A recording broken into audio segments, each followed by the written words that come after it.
of people saying nice things about me. I just like to bask. Where were you when I was 7?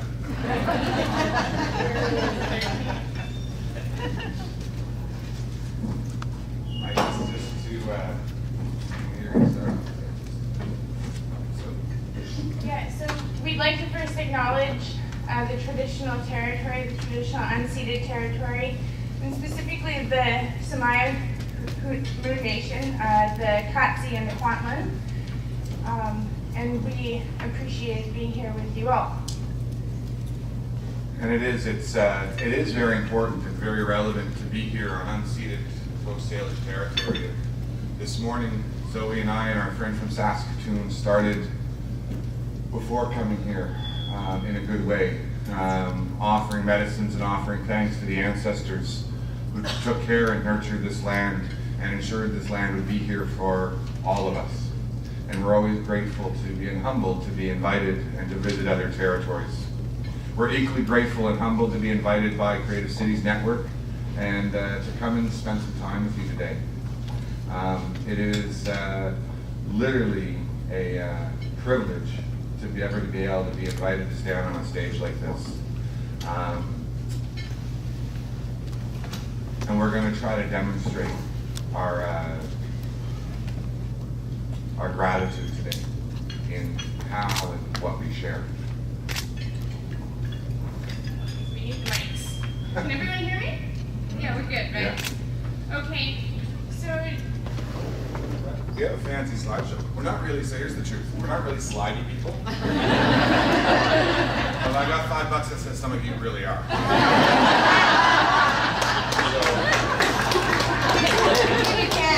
So we're gonna do our very best to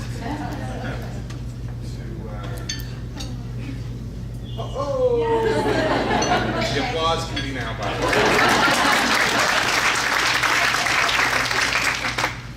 You created within your title, so I figured a transition had to happen there. We're gonna talk about reconciliation.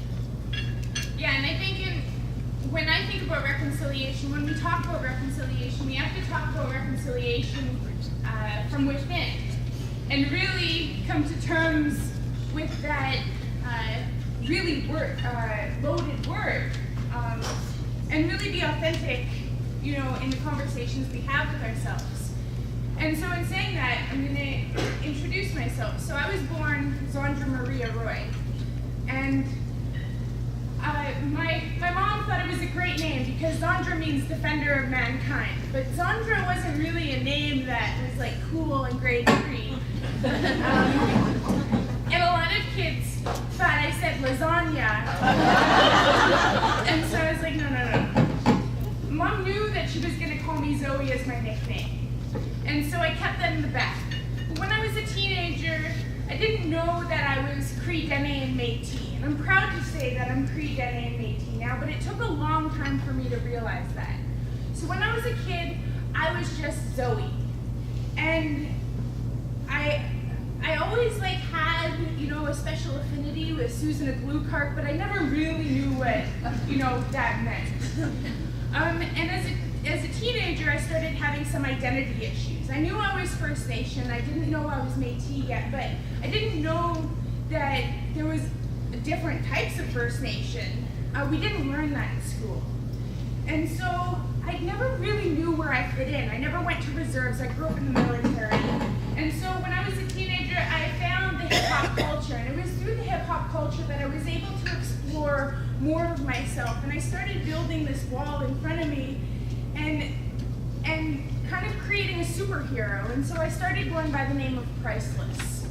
Now, Priceless is my superhero name, and it is something that I carry with me still, and it's still in my bio, and that's the rebel. That's where I found my inner rebel. My inner rebel before I knew that I had a cause. So I was simply a teenager, a cause who had a superhero name of Priceless. And I carried that for a really long time. But I needed to shed all of those layers in order for me to really understand myself. And I started asking those questions. I always wanted to be a good Indian girl, but I have curly hair and family, and they didn't look like a lot of the people that I wanted, to be like. I never danced powwow, I never wore regalia, and that's because I'm Dene. And in Dene culture, we have different ceremonies. And my Cree side is woodland Cree, and that's also from the bush. And so powwows wasn't a thing, trapping, hunting, fishing, camping, all of that was part of our culture, is part of our culture. But because I grew up in the prairies, I never had access to that. And so I've always been flushing through these identity issues. But going to school, going to university helped me decolonize and helped me really start to ask those critical questions of myself. And that's when I started being comfortable with Zoey again. Zoey means the essence of life. It means to bring fire to a space. And that's what I really have accepted as my role in life, as my gift. And with gifts come responsibilities. And I've had to learn that it's okay to be vulnerable. It's okay to be scared. It's okay to ask questions. Because at one time I thought because I was Aboriginal, I had to know everything that it meant to be Aboriginal. And I was too scared to ask questions about what that actually meant. And now I can stand here before you proudly and say I am Zoey Roy, and I am Cree, Dene, and Métis. And I'm really happy to be here.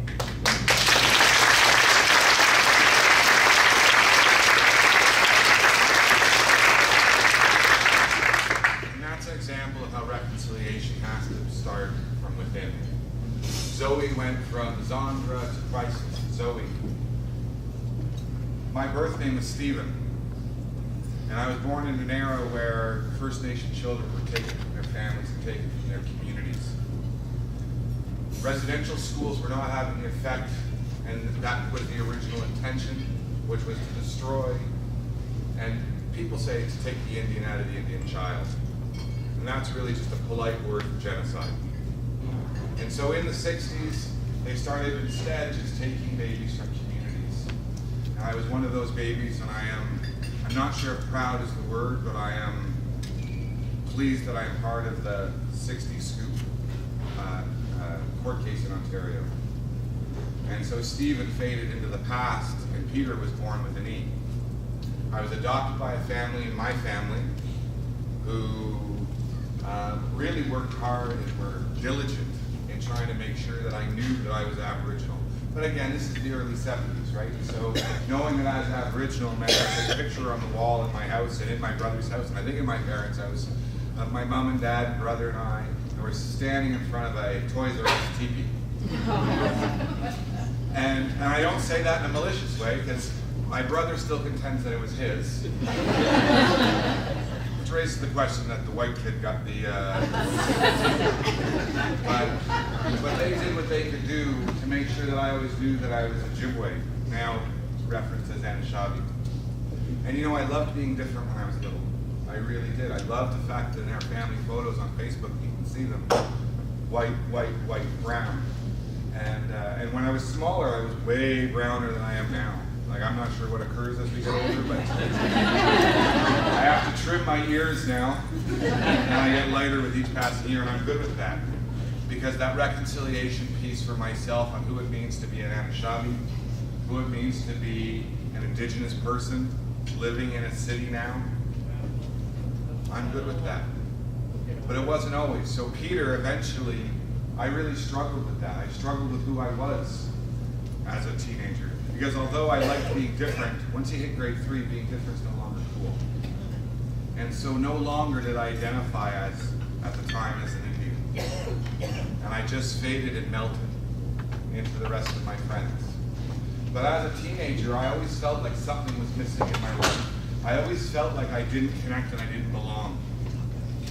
And it wasn't until my late teens where I started getting introduced for the first time in meaningful ways to culture, to language, to the land, that I realized that this connection that I had. And so part of it is that in my around 18 or so, my name changed from Pytor with a P-E-T-E-R to Pytor with a Y, P-Y-T-O-R. And at the time, I don't think I knew what I was doing.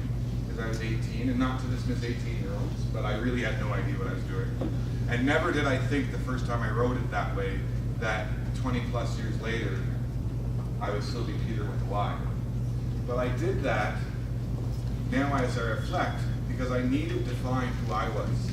I needed to have some control over who I was. It had been dictated from birth and on who I was. And now I needed to control, and Pytor was born. But as I got older, in my early 20s, as I connected to culture and to language and land, I got my first gift, which was my first spirit name, Zoey. And Zoey means man who will walk to the end of the earth.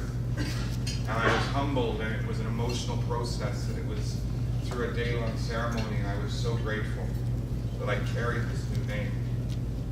And fast forward a number of years, and an elder that I worked with, and through another process, and through other ceremony, I was gifted with a new name, a Blackfoot name. And although I'm Anishinaabe, this Blackfoot name has incredible power and meaning in my life, and that was Nappy.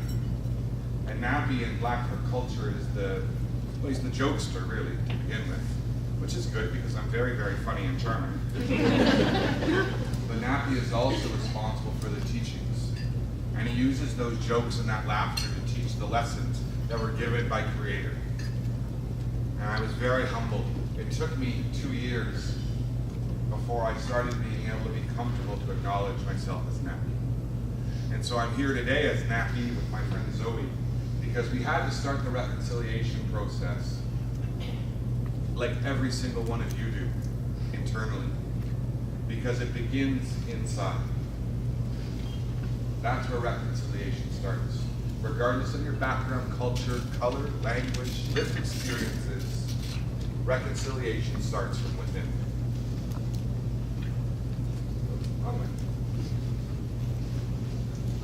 But it's not only limited to within, right?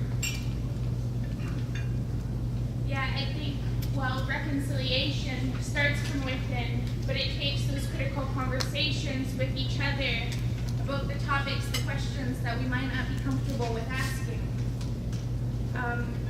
And so I was thinking about our shared identity when I wrote this poem, Voyageurs, and I'm going to share it with you. And through my research of trying to build bridges with the settlers and the newcomers,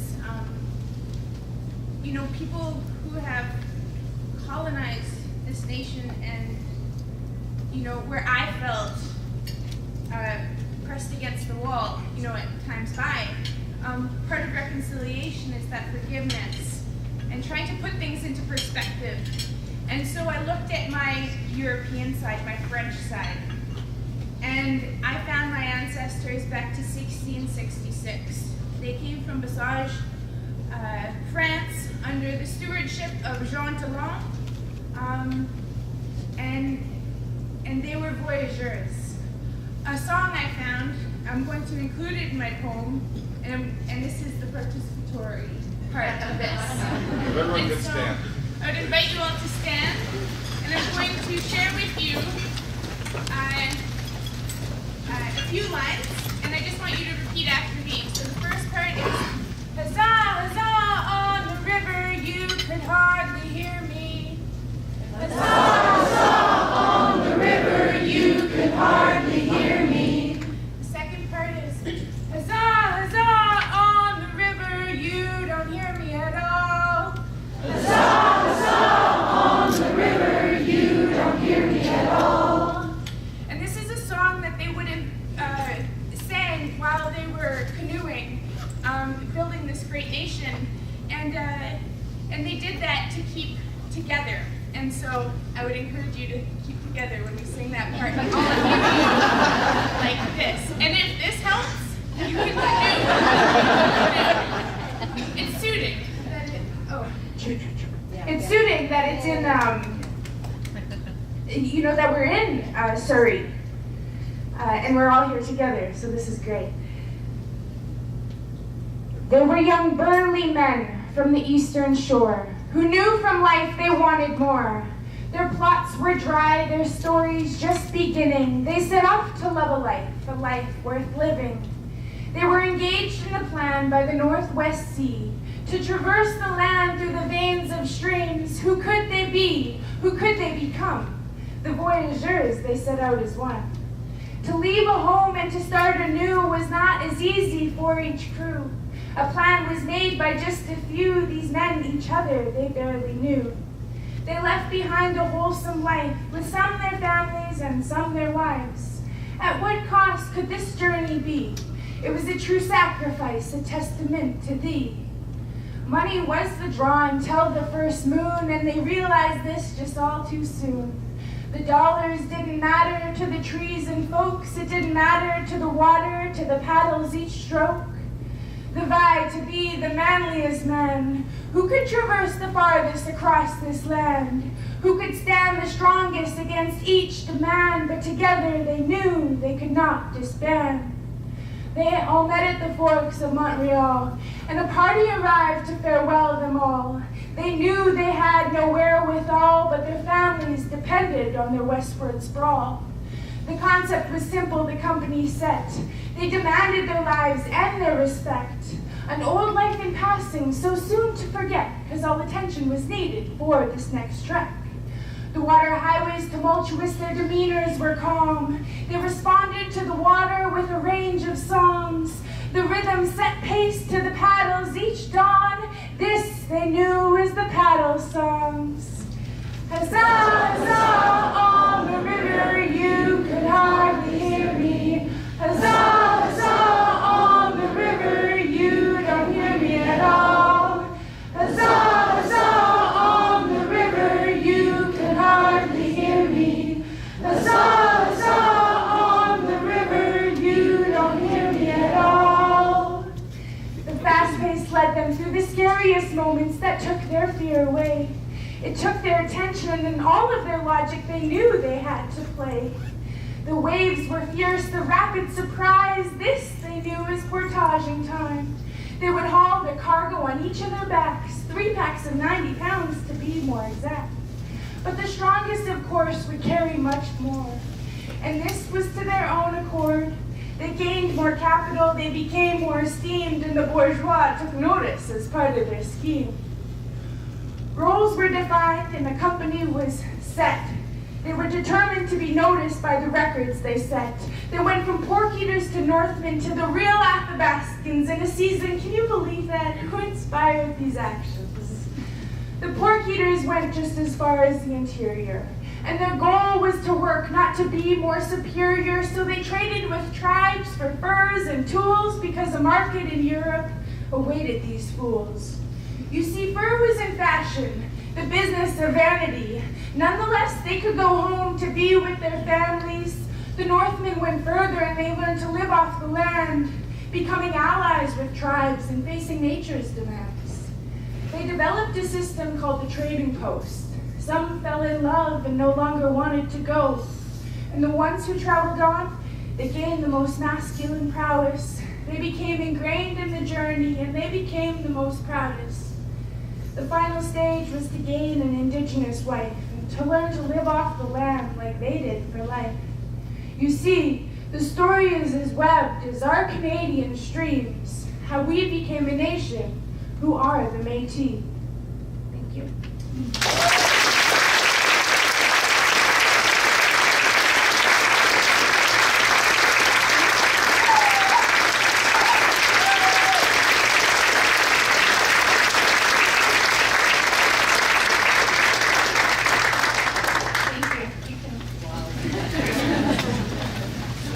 You're allowed to sit now. So, well, here's the one thing. Just thought I'd tell you. So Zoey and I have worked together for many years now, and you never actually get over the fact that there's no way to ever follow that. And I'm ever grateful for that.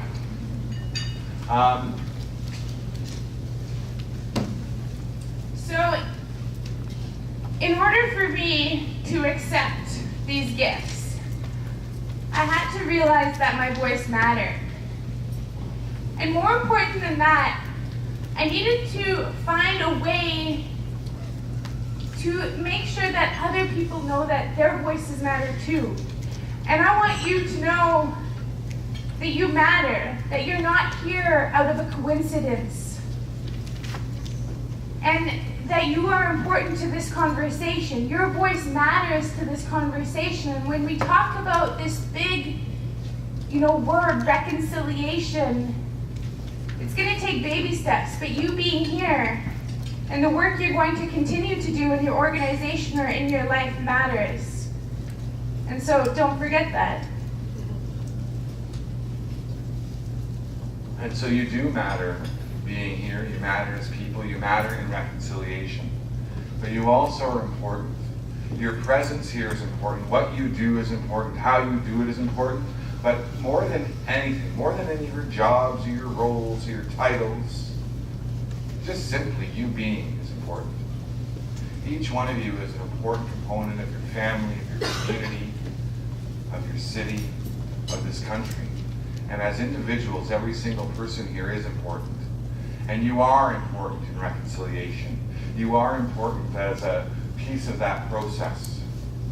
You do play a role, and the way you play it is important.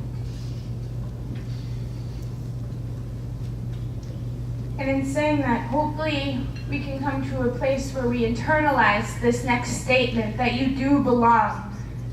Let's all say it. I belong. I belong. And I hope that you're able to take that with you, because sometimes we feel like we don't belong. Sometimes we don't feel like we belong to the conversation, and that is for whatever reason, whatever role our ancestors had in the reasons we are speaking about reconciliation today. That doesn't stop the fact that we belong now, that our voices are important, and that we matter to this conversation. And I think that's really important to recognize in all of us. Because this journey of reconciliation is just that. It's a journey. It's a piece of a process that allows us to, and again, we're not really wordy, but it starts with reconciling our past. It starts in that piece where we're able to also reconcile our differences that we have today. And differences don't always have to be negative or hurtful or wrong. They're just differences, different approaches, differing worldviews, differing effects of both those privileges and the challenges that are in our lives. Reconciliation in this way, where we reconcile our past, we reconcile our present, allows for reconciliation in the future. Because reconciliation is a journey into that future. And it's really taking a look at, what is it? It's rooted in these teachings that we've been gifted. These teachings that have been gifted in Indigenous cultures across the country.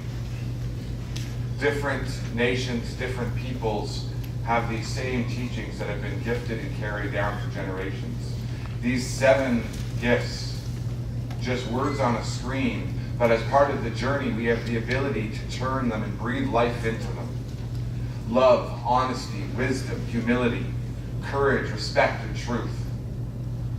Reconciliation is a journey if we root it in these teachings. If as non-Indigenous and Indigenous people together accept and are open to these words and the actions that come with them, that's how we work on that path towards reconciliation. So I just want to read for you the TRC's definition of reconciliation. It is the collective efforts from all peoples are necessary to revitalize the relationship between Aboriginal peoples and Canadian society. Reconciliation is the goal. It is a goal that will take a commitment of multiple generations. But when it is achieved, and when we have reconciliation, it will make for a better and a stronger Canada. And the TRC, the Truth and Reconciliation Commission, and its leadership really are much better definers of what reconciliation is. And we could talk all day, but it won't match, my friend, if you can hit that button there, it won't match the words of the very wise Senator Sinclair, former Justice Sinclair, the chair of the Truth and Reconciliation Commission.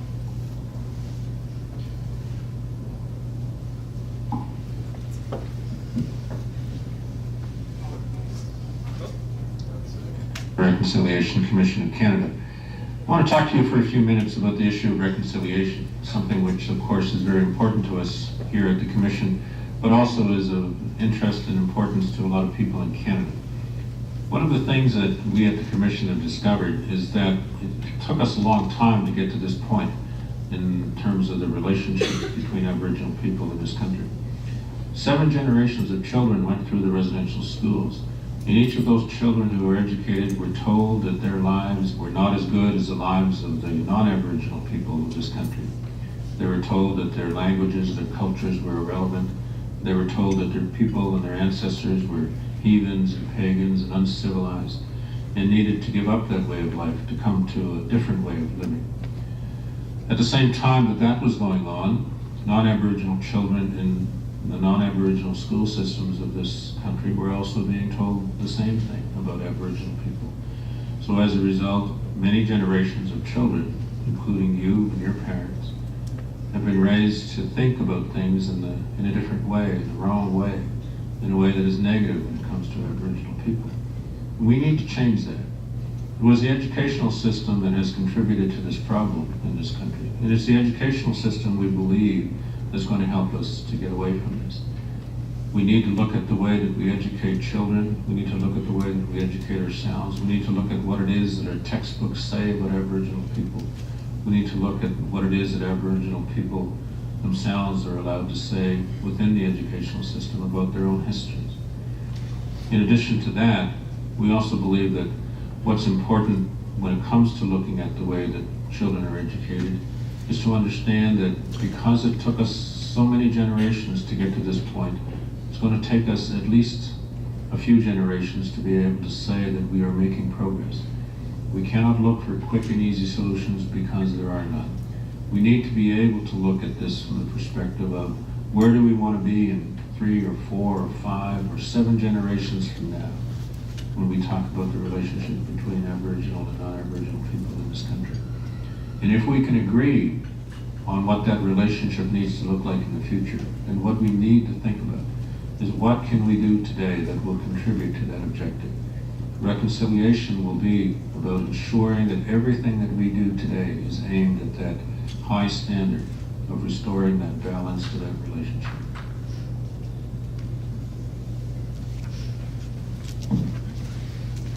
Again, better said than certainly I could ever say it. Yeah, every time I hear that, I want to start a slow clap. So, can we just ask a quick question? Just want to do a time check. I didn't actually look, I apologize, to see what time we actually started. 20 minutes? Okay. So this is going to be the 7 sacred teachings in speed format. Okay, but before we get to that, we need to talk about, we need to be treated equitably. We need equitable opportunities, and that's a given. And sometimes it's hard for us because we think we worked hard, we deserve it, and so we deserve this spot. But if we're really going to walk together towards this road, we need to create spaces for people with worldviews that might not be our own, and that's going to take a lot of learning. We all deserve respect, and respect doesn't need to be earned. Respect is given. And when we start from a place of respect, and I think that's really important to really think about, having to earn respect. I've always thought of it that way, but when I started internalizing that respect is to be given at first, then I've started to, be able to open my eyes to new opinions and values. We're a very prosperous country, but not all people prosper in Canada. And so through these sharing of opportunities, we will be able to be more prosperous, all of us. And I think that's what all of us want, is to have success in our own right, on our own terms, and to be prosperous in this country that we all call our home.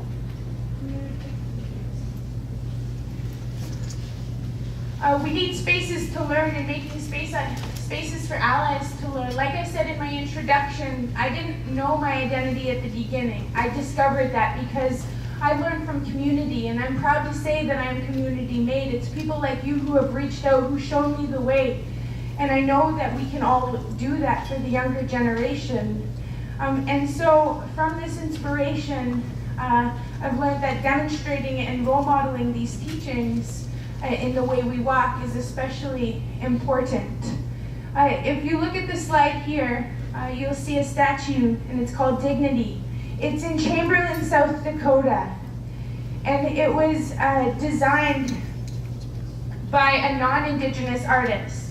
So it's a statue of a woman receiving a star blanket, and it stands on the bluffs of Chamberlain. It was commissioned by a couple, a family, from Rapid City, South Dakota, whose intent was to honor all of the people of South Dakota, and particularly the Indigenous culture, and to inspire the younger generation. So the face on this woman is an actual 15-year-old girl who lives on a reservation not far from where the bluffs are.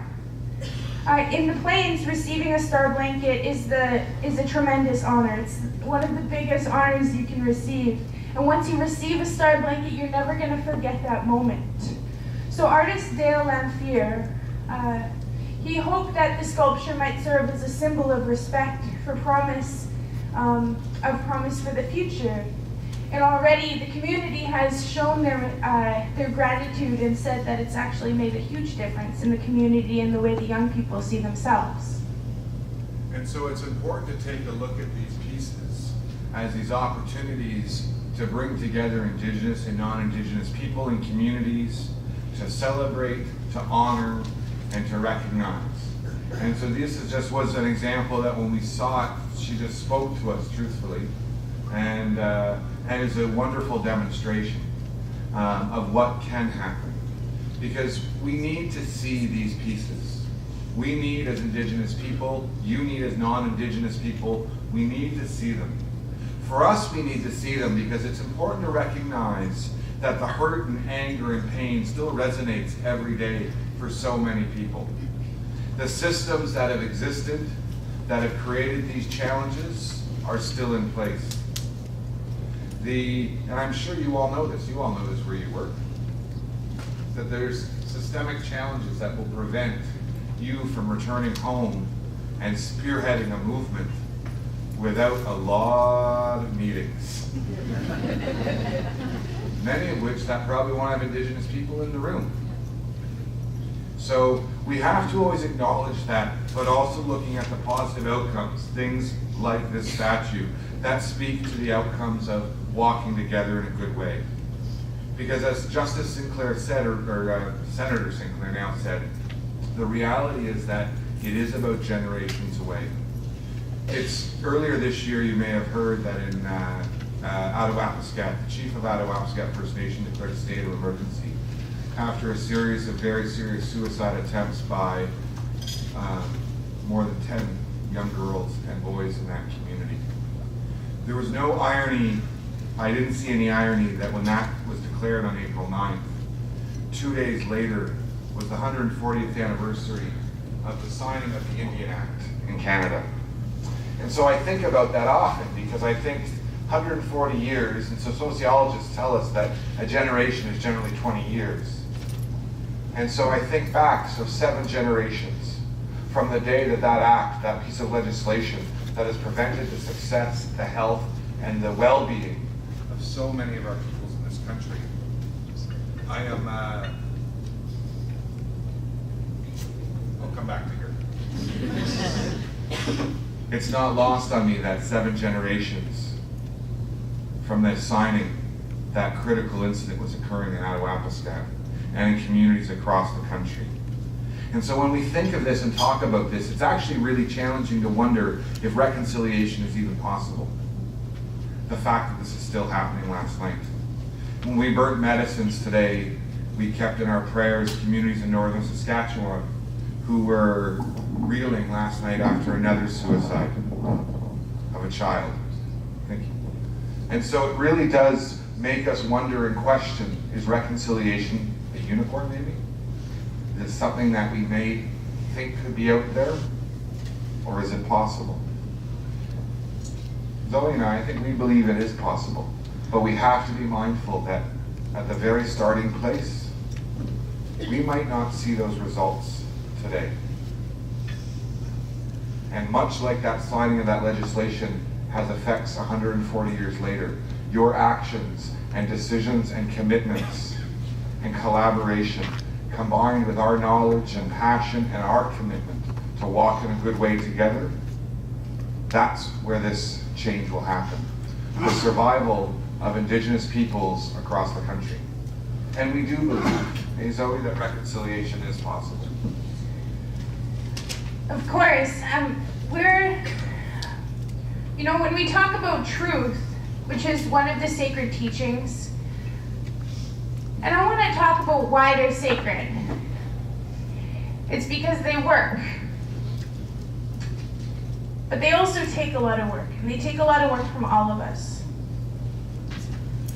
So truth in building communities and supporting individual artists, developers, students, and programs that support youth development. All of these are really integral, to ensuring that the next generation has what it needs to be strong leaders in a holistic way. But in our organizations, most of us, I imagine, we do have policies that hinder the ability for everyone to succeed. And so that's what I mean by it's going to take work. So while we're in all of our meetings, we can talk about the oppressive policies that exist within our organizations, if they still do, and really be honest about that.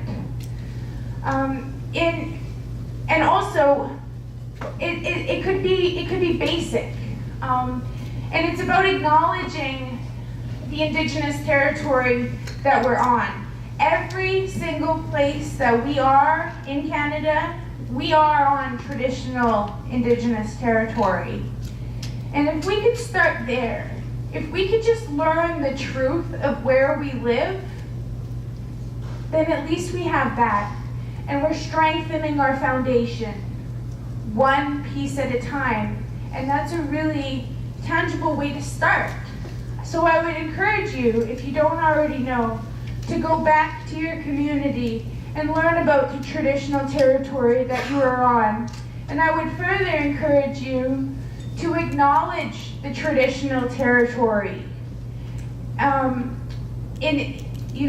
hold it in equally high regard as, Canada. And that's a gauge that I've been working on. And so we just want to highlight, so when we think about truth, now we'll start with truth, because truth actually is scary.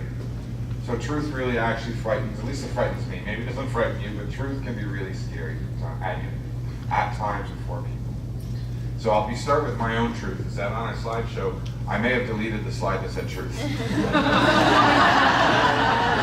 was like 6:30 this morning, we're sitting there and I'm like, I think I deleted truth. So, truth is doing it with and not for.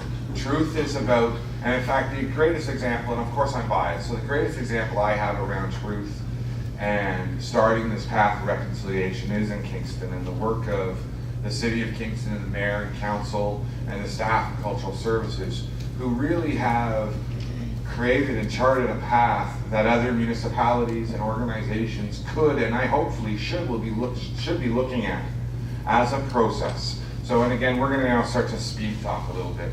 So they employ Indigenous staff in senior roles. They consult with Indigenous communities, and not just organizations, but they also have official seats at the multi-sector organizations that support Indigenous communities. But they also meet with respected community leaders, such as the Grandmothers Council. And those systems that we have inherently in Kingston as an Indigenous community, that Grandmothers Council, which is not an organization, it doesn't have an address, doesn't have a number, it's a group of grandmothers who are working to protect the city as a whole. And the city meets with them, and they listen to them, and they consult.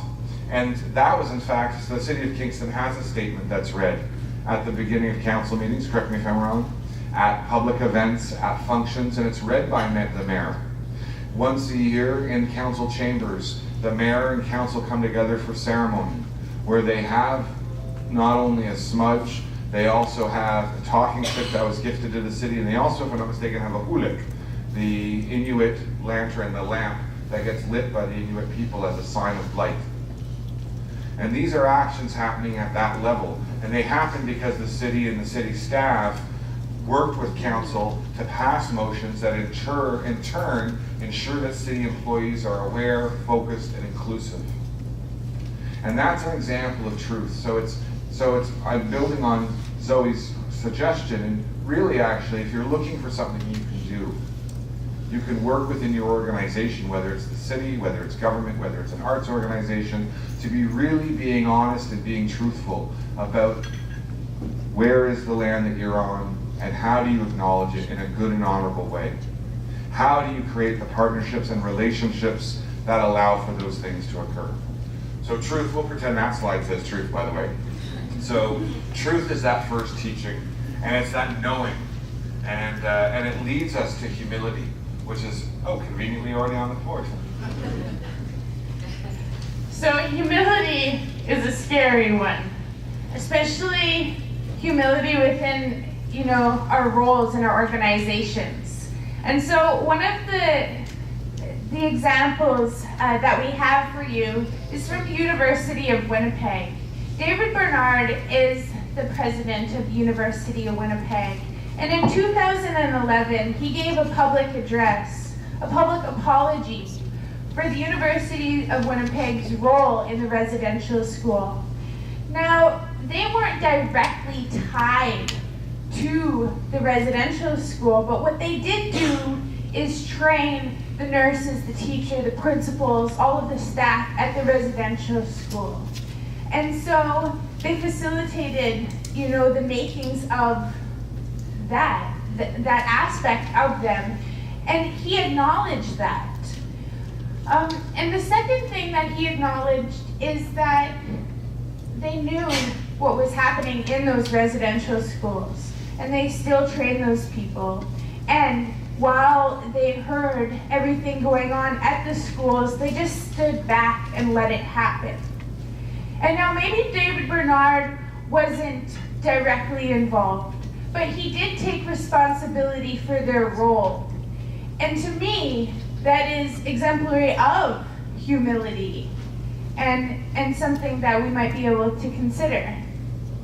And in humility also comes honesty, which is one of the other teachings. And honesty, again, is challenging. It's like, has anyone here told a lie today? I can't be the only one. I really do like those shoes, Zoey. Like, I really do. Teasing. Just a little teasing. But no, the reality is that honesty is tough. And it is tough. And we'd like to think we're honest people, as individuals, as systems, as organizations. But I think we have to be, no pun intended, honest with ourselves. Systems and organizations, we're not often honest. We often know inherently that what we're doing, the path we're walking, we know the negative outcomes that could come from some of the decisions and choices we make. But we also feel pressured. We feel the fact that we're talking about issues that are critical. Who here works for a municipality? Raise your hand. Holy Moses. So you all have some bosses with some serious needs. And so, let's be honest, right? These are difficult conversations to happen at that level. They're very challenging. It needs not only leadership, but political will to move these issues forward. And so honesty is about acknowledging those challenges. It's about acknowledging that we don't know what we don't know within your organizations, within your systems. We just don't. We don't know what we don't know. And there's no guilt in not knowing. If you don't know about residential schools, here's the secret. The same systems that hurt us as people hurt you as well. You and your ancestors lost out on the opportunities to learn and build relationships and connections with our people. We've all been hurt by this. And many of our own people, young people and old, they also don't know. And it's why there are projects that are happening across the country that matter. And that, again, you can be looking at, even if it's a national project in scope, as something you could do locally. There's a lot of projects that you might know about locally, but one project that stuck out to us was the Elder and Youth Legacy Program of the Canada Council for the Arts. And in this program, we recognize that elders, of course, hold wisdom, but youth also hold wisdom. And creating spaces for generations to come together is essential for that long-term effect. Yes, we do need to learn from the older generations, but it's young people who need to internalize that at a young age. So we don't have to go through what we went through already. We've done that. We've learned from it. We're moving on, and we need to create space for the elders to transfer that knowledge to the young people. But it's important to also acknowledge that it's not just elders who hold wisdom. It is also the young people. And I've learned this through the young people that I work with. And it's through the stories. It's through people's stories. It's through our narratives and sharing narratives that we understand, how people are personally affected. There's this young man he lives in this nation here, and now he goes to school at the Vancouver Film School, but it wasn't that easy. This young man he's not less smart, he just didn't have a lot of opportunities, but his drive was something that I've never seen before. So he came with a manuscript, and he was very proud of his manuscript. And there was a lot of work that needed to be done on the manuscript. And because I just finished working on the manuscript, I was took all of the criticism from the people that I worked with and might not have been, might not have taken it very well at all times. But at least I learned these teachings. And so I passed that on to him, and I was quite critical in how I gave him advice and critiqued his work. He took so many notes. And just nonstop. He wasn't taking it to the heart. He took all of the notes. He took his manuscript home. He came back, and he had a new, refined product. What I learned from him that day was that we could very well be so attached to our ideas that we stop ourselves from making progress. But this man grew. He grew as a result of working on himself, even though he was working on the shaded parts of himself, the parts that he might not want to explore because they're shinier parts to himself. But he did it. And I haven't always done that. And I don't think all of us have. But I think that's something that I'll take with me for a long time, and I'll always remember how brave he was for doing that. He is a wise young man. And so wisdom comes from everywhere. And so it's important in your processes to engage that wisdom from young people, engage that wisdom from elders, and find meaningful ways to ensure that those stories can be shared and influence the decisions that you're making. With wisdom, here's the real root of it all. This is love, and I see that we only have a few minutes left, so we just want to be very quick. This is love. Love is an integral part. Love's a scary word, but love matters when bringing together cultures, because love leads to healing. And healing, we all need healing in this story. And love leads to laughter. We all laugh in the same language. This, to us, is what love looks like. This is an image of love. When we saw this the other day, it was just such a symbol of what hope could look like around bridging those cultures from backgrounds and ages and languages and stories. The challenge is to be even intentional, and maybe it occurred here, but when I saw this, my immediate thought was, wouldn't it be cool if before that performance, those two groups got to spend time together and learn from each other? so that when they came to perform, it was rooted in all of that new knowledge and experience. So when you're looking at bringing people together like this, look deeper about, instead of only a performance, what else could you be doing? Can you facilitate that meeting and that opportunity? Can you help that sharing and that bridge building continue? Because this is love. The respect is critical, right? Zoey, respect just is... It's about bringing communities together, building bridges, being the bridge between communities. It's about respecting each other, respecting our stories, each other's stories, our own stories. Respecting our knowledge, what we learn from each other, and the knowledge that we hold, and knowing that the knowledge is important to the conversations. It's also about respecting our fears. And we talked a lot about fear today. And usually, when we don't do something, fear is ultimately the root of why we don't do it. We have to respect that fear, but also move forward. And it's respecting our ways of being, in our true, authentic self, and celebrating in that. And it leads us to the last teaching, which is courage. And this right here is a demonstration of courage. The committee making the decision to have this conversation, the work that Karen and the team did to put this together, that's a demonstration of courage. It's simply us speaking to this on this stage is a sign of courage. Courage is hearing the call of the voices of survivors. There are 6,500 statements that came out of the TRC process. 6,500 stories that range from 10 minutes to 5 hours. It would take 2 years to listen to all of the stories shared at TRC hearings from coast to coast to coast. It is critical for your organizations, your municipalities, and organizations and systems to have the courage to respond to these calls.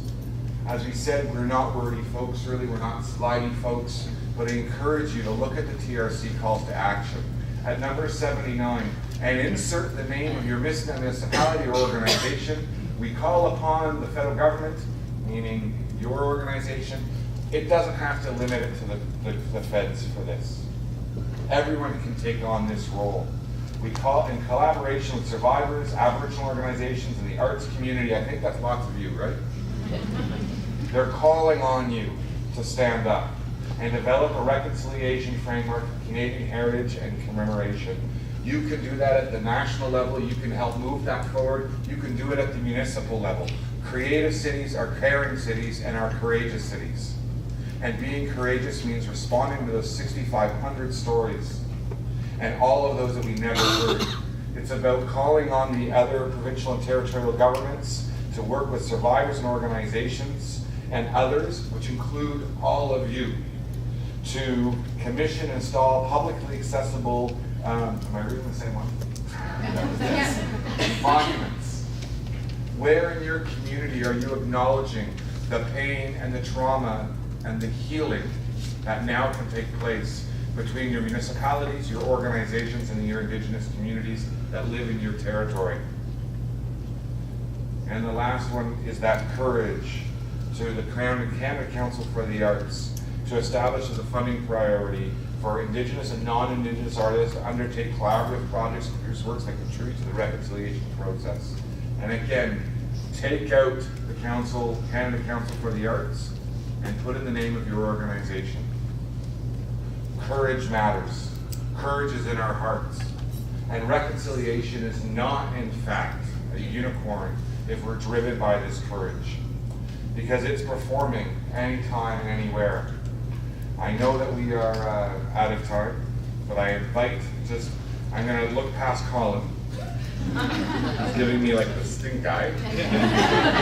And I'll open it up to you if you could spare an extra 2.5 minutes if you would like to hear a closing piece by my very good friend Zoey.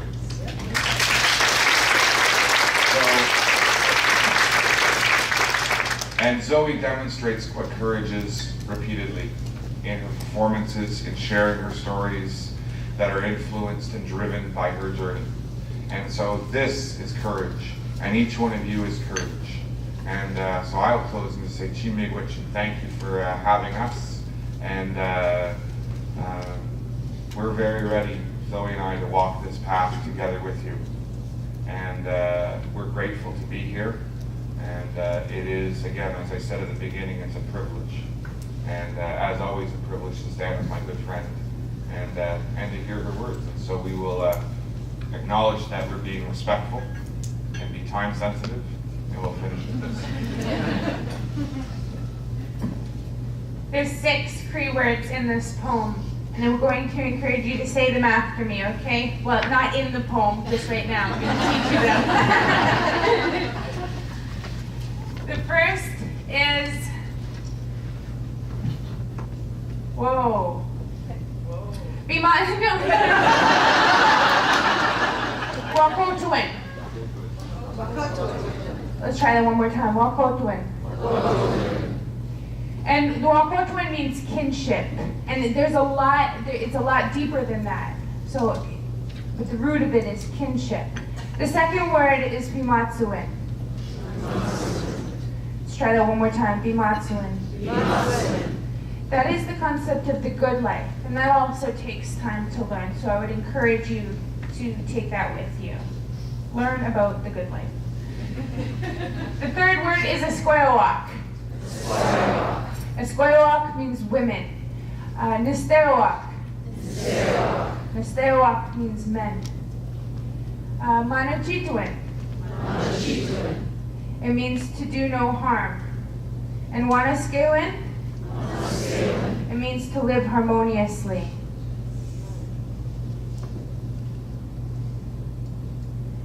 Everything in the world has a spirit. Wakotuin. This is the Bimatswin. I understand some of us has lost this, and I know the retrieval of it is hard, so I press on. Nistewak and Esquayawak, let's press on. We've pummeled courageously from our roots through roots of cages, building upon and maintaining our matriarchs and our organizations. We've stayed patient as strategists. We're stubborn because we can resist. We've always only had one chance. So we work and we dance, we feed our families, we laugh. Never have we had enough time to collapse. We whisper to each other, hard times always pass. Now I can only wish and pray that this patience will last as I listen for their echoes from the past. You see, we've endured diaspora, but now we do it to ourselves, and now it seems it's both for and from ourselves. Mind you, Wakotuin still exists. Creative cities, this is where it begins. And this is how we all win. From all of us and for all of us, Wakotuin starts within. So let's put down our fists and open our hearts so our children can find a way back to their start. We all do matter. Each of us are enough. We're enough to stand against that darkness we all face, enough to give and accept a purposeful grin, enough to hold and be held, to love and be loved. Wakotuin starts within. Everything in the world has a spirit. And as Maria Campbell affirms, home is where the spirit dwells. So Nistewak and Esquayawak, let's keep our hearts open. Manachituin, work and Wanaskewin and call our spirits home. Come home. Thank you so much for having us.